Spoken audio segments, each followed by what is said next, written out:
दोस्तों नमस्कार। 4 PM गुजरात और दस्तक पे आप सभी का बहुत बहुत स्वागत है। मैं हूं आपका दोस्त मयूर जानी। दोस्तों आज दो ऐसी खबर है, इस कार्यक्रम में हम दो खबरों पे बात करेंगे जो कि हमको लगता है कि बहुत ज़रूरी है। गुजरात सरकार और गुजरात का जो एडमिनिस्ट्रेशन है किस तरह से काम कर रहा है, क्या नीतियाँ बनती हैं, फिर उस से धज्जियाँ उड़ाई जाती है, क्या दावे होते हैं, क्या बड़ी-बड़ी गुलबांग जो है वो फेंकी जाती है, छोड़ी जाती है, पुकारी जाती है, जिसको आप जो कहें, और वास्तविकता क्या होती है। हम शुरू करेंगे उससे पहले हम आपसे एक रिक्वेस्ट करते हैं अभी कि इस कार्यक्रम का जो इस वीडियो का लिंक है वो अगर आप अभी से शेयर कर दीजिए अपने आसपास के सर्कल में, दोस्तों में, रिश्तेदारों में, जिसको आप ठीक लगे आपको, तो हम जो है हमारी बात को ज़्यादा से ज़्यादा लोगों तक पहुंचा पाएंगे आप सबकी सहायता से, आप सबकी मदद से। अब जैसे मैंने कहा दो खबरें हैं। पहली खबर है वो दिव्य भास्कर अखबार की है, उनकी एक्सक्लूसिव खबर है और वो एक्सक्लूसिव इसलिए क्योंकि उन्होंने थोड़ी मेहनत की। हालांकि ये खबर कोई भी कर सकता था, मैं भी कर सकता था, क्योंकि मेरे पास भी कैग की रिपोर्ट है, पर मैंने भी जो है उसमें मैंने जितनी छानबीन की बाकी फिर मैंने वो पुस्तिका वो जो बुक है वो रख दी साइड में, तो मैं इस चीज तक पहुंच नहीं पाया, ना कोई और अखबार पहुंच गया। लेकिन एक पत्रकार हैं साथ में, दिव्य भास्कर के जो राजकोट की एडिशन है उसके वो संपादक भी है, बड़े यंग है और मैं जानता हूं उनको, बहुत अच्छा काम करते हैं, बहुत यंग एडिटर है वो, भास्कर की राजकोट एडिशन के, हिरेन भट्ट। तो हिरेन भट्ट ने ये खबर की है, कैग के रिपोर्ट पे आधारित है ये खबर। तो उसमें ऐसा भी नहीं है कि उनको बहुत बड़ा इन्वेस्टिगेशन करना पड़ा है, बस ये है कि उस रिपोर्ट को ठीक से पढ़ना जरूरी होता है। जो उन्होंने काम किया है, मैं चूक गया हूं, उन्होंने किया है, तो उनको बधाई देता हूं मैं। अब रिपोर्ट ये है कि बात क्या है इस राज्य में, बेटी बचाओ और बेटी पढ़ाओ। बेटी बचाओ भी, जो कि माँ की कोख में ही जो है उसका जाति परीक्षण करके जो मार देने की क्रूर घटनाएं जो लगातार होती रहती है, तो उससे बेटी को बचाओ और फिर आपने बचा दिया, पैदा किया, तो उसको फिर ठीक से पढ़ाओ, लिखाओ, बड़ा करो। ये बात है, ये सूत्र है, ये स्लोगन है।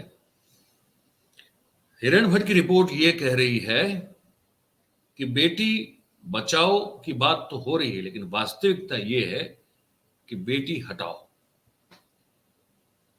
कैसे, ये बता दें आपको। यानी कायदा, जो कानून जो है राज्य में, वो ये है कि जो भी गर्भ परीक्षण करने की क्षमता या तो अनुकूलता रखने वाले, जितने भी फैसिलिटी रखने वाले जितने भी क्लिनिक्स हैं, उन हर एक क्लिनिक में सरकार की ओर से जो एक इंस्पेक्शन टीम होती है, उसको 90 दिन में कम से कम एक चेकिंग जो है वो करना जरूरी है, ये कानून के मुताबिक है। 90 दिन में एक चेकिंग वहां होना चाहिए। अब वास्तविकता क्या है वहां पे, तो हर एक क्लिनिक में 90 दिन में एक चेक इन की बात करें, लेकिन कह रहे हैं कि पूरे साल में कुल मिला के सिर्फ 32 बार जो है इस इंस्पेक्शन करने वाली टीम ने चेकिंग किया है।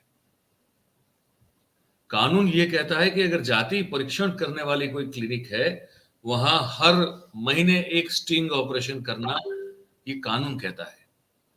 वास्तविकता यह है कि पूरे साल में सिर्फ 32 स्टिंग ऑपरेशन किए गए। हालांकि गर्भ परीक्षण करने वाले क्लिनिक जो है वो हजारों हजारों की तादाद में गुजरात में है। ठीक है, ये कैग की रिपोर्ट में है, ये कैग ने ये पर्दाफाश किया इस चीज का। कहा कि राज्य के एक भी जिले में, एक भी जिला ऐसा नहीं है जहां पे पुरुषों का जो जन्म दर बच्चों का होता है, जो मेल चाइल्ड का जो जन्म दर होता है, उससे बढ़कर जो है वो फीमेल चाइल्ड का जन्म का दर, परसेंटेज क्राइटेरिया, ये जो रेशियो है वो बढ़ा, वो नहीं है। ये कह रही है कैग की रिपोर्ट। और स्त्री जन्म दर, मतलब फीमेल चाइल्ड जो है, गर्ल चाइल्ड जो है, उसकी जन्म का दर, उसका प्रमाण नहीं बढ़ा है। अगर कंपेयर करें मेल रेशियो के हिसाब से तो नहीं बढ़ा है। ठीक है। और ये रिपोर्ट आगे कहती है कि इस वक्त भी राज्य में 1000 लड़कों की अगर आप सामने हो के जो लड़कियों की संख्या देखें रेशियो में, तो वो जन्म दर जो है, जन्म का दर, वो 918 लड़कियों का है। और साबरकांठा और अमरेली 2 ऐसे इलाके हैं जहां पे ये सबसे कम है।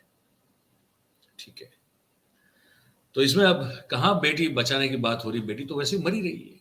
वो आंकड़ा उतना, वो जो था उसमें इतना कोई सुधार आपको देखने को नहीं मिला है। ये अभियान जो शुरू किया गया है उस समय इसको बहुत वाहवाही मिली हुई थी, लेकिन रिपोर्ट की ये कहती है कि गुजरात में इस अभियान के अमलीकरण में और मॉनिटरिंग में बड़ी गंभीर चूक रह गई है, और इसीलिए राज्य में एक भी जिले में पुरुष से ज्यादा स्त्री का जन्म दर जो है, वो जो एक अचीव करना था, वो उसको अचीव नहीं कर पाया गया है। और यही बात जो है वो ये होता है pre conception and pre natal diagnostic techniques act, ये बना हुआ है, ये एक्ट का नाम है, और उसके सख्त अमलीकरण जो है उसकी एक जिम्मेदारी सरकार को दी गई थी। सरकार ने इस पर कानून बनाया है, उसकी निगरानी रखनी होती है। हर एक जिले में एक एप्रोप्रिएट एक तंत्र चाहिए होता है जो इसकी ठीक से जांच रखे और इसको जो है मॉनिटर करता रहे। तो रिपोर्ट ये कहती है कि अथॉरिटीज ने इस सब की नियुक्ति तो कर दी, लेकिन इसका फॉलोअप जो होना चाहिए, उस पूरे प्रकल्प को जिस तरह से काम करना चाहिए, वो काम उन्होंने नहीं किया। तो 33 जिलों में जाति परीक्षण करने वाले जो जितने क्लिनिक है उनमें हर महीने एक स्टिंग की सूचना थी, वो हुई नहीं। ठीक है, हर 90 दिन में प्रत्येक क्लिनिक में एक विजिट जो है निरीक्षण को लेकर करनी थी, वो भी नहीं हुई। तो ये एक स्थिति है। तो कहाँ बेटी बचाओ बेटी पढ़ाओ और कहाँ बेटी हटाओ। तो ये बात है, हमको उनका आपको एक तो ये खबर बतानी चाहिए। दूसरी बात जो एक बहुत बड़ा एक दूषण जो है, एक दूषण गुजरात की भूमि पर जो अपना खूनी पंजा जो है फैला रहा है, एक तरह से शैतान है, शैतानी और क्या कहें, वो है ड्रग्स। ड्रग्स का जो कारोबार है वो तो बढ़ ही रहा है। आप जानते हैं पिछले 2 साल में कितने हजारों करोड़ का ड्रग्स तो सिर्फ पकड़ा गया, जो नहीं पकड़ा गया वो कितने लाख करोड़ का है कोई नहीं जानता। और उसके साथ साथ उस ड्रग्स का जो कंजप्शन है वो किस तरह से किस कदर बढ़ा हुआ है। तो ये जैसे अभी ड्रग्स दिन गया था तो हमने सोचा कुछ आंकड़े आपको बता रहे। एक रिपोर्ट हमारे पास है। 26 जून के दिन ये इंटरनेशनल ड्रग डे जो है मनाया जाता है। तो हकीकत जो है हम आपको बताना चाहते हैं, केंद्रीय गृह मंत्रालय का रिपोर्ट है, ये हमारा रिपोर्ट नहीं है। ठीक है, सच्चाई ये है कि गुजरात में ड्रग एडिक्ट जो लोग हैं उनकी तादाद दिन दुगनी रात चौगुनी बढ़ती जा रही है। क्या कहती है रिपोर्ट? ये जो नेशनल सर्वे हुआ है, इस सर्वे के मुताबिक गुजरात में जो पुरुष ड्रग एडिक्ट की अगर संख्या की बात करें तो वो 17,35,000 लोग जो हैं वो ऑफिशियली ये मतलब उनको वर्गीकृत कर दिया गया है कि ये तो है ही है जो ड्रग्स का एडिक्शन करते हैं। इससे भी ज्यादा खतरे वाली बात यह है कि महिलाएं जो उनकी तादाद आई है, ड्रग एडिक्ट महिलाएं 1,85,000 महिलाएं जो हैं वो नशीले पदार्थों की, नशीले द्रव्यों की एडिक्ट हो चुकी है, जिनको वर्गीकृत किया गया, जिनको ये कहते हैं ना कि प्रमाणित कर दिया गया, ये लेती हैं इतना, इतने लोग तो हैं, इतनी महिला भी और इतने पुरुष। 17,35,000 पुरुष, 1,85,000 महिलाएं नशीले पदार्थों की सेवन में उनकी लत उनको लग चुकी है। ठीक है, तो आप सोच लीजिए कि क्या स्थिति है देश में।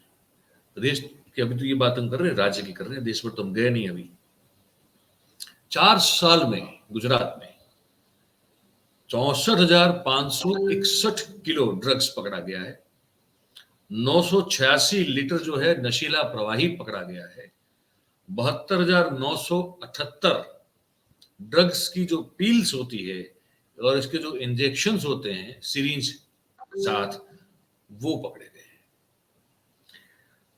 तो ये स्थिति है, अद्भुत सुशासन है, राम राज्य हमारे यहाँ फैल चुका है, प्रचलित प्रचलित हो चुका है और सब मजे में हैं।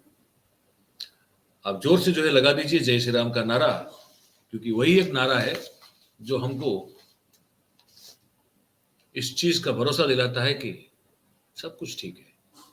चाहे वो फिर कोई एक प्राइवेट प्लेस में, ऑफिस में, लेकिन प्राइवेट अपनी प्रार्थना करने की जगह पर बैठकर मुसलमान बच्चे अगर प्रार्थना कर रहे हैं, उनकी इबादत का वक्त है, और इंजीनियरिंग पढ़ने वाले लड़के वहां जो है प्रभु श्री राम का नारा लगा के जो हल्ला गुल्ला मचा रहे हैं,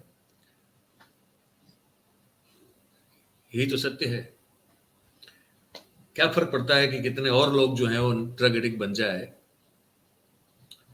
क्या फर्क पड़ता है? अगर क्योंकि अगर फर्क पड़ता होता तो उसके खिलाफ बहुत सख्त काम होता। बेटी बचाने की बात करने के बाद अगर ये स्थिति है कि सिस्टम ठीक से काम कर ही नहीं रही और उसको देखने के लिए भी किसी के पास समय नहीं है, तो क्या फर्क पड़ता है? जय श्री राम का नारा लगाइए, प्रभु राम का नारा लगाइए और बस आगे बढ़ते रहिए। हमको आपको जो बताना था हमने बता दिया आपको। अब आपको जो कहना हो तो नीचे कमेंट बॉक्स में आप लिख के हमको भेजिए, और बात अच्छी लगी हो, सच्ची लगी हो तो लाइक कीजिए, शेयर कीजिए, सब्सक्राइब कीजिए। इस कार्यक्रम में सब जुड़े आप सबका बहुत बहुत धन्यवाद। Thank you very much. नमस्कार।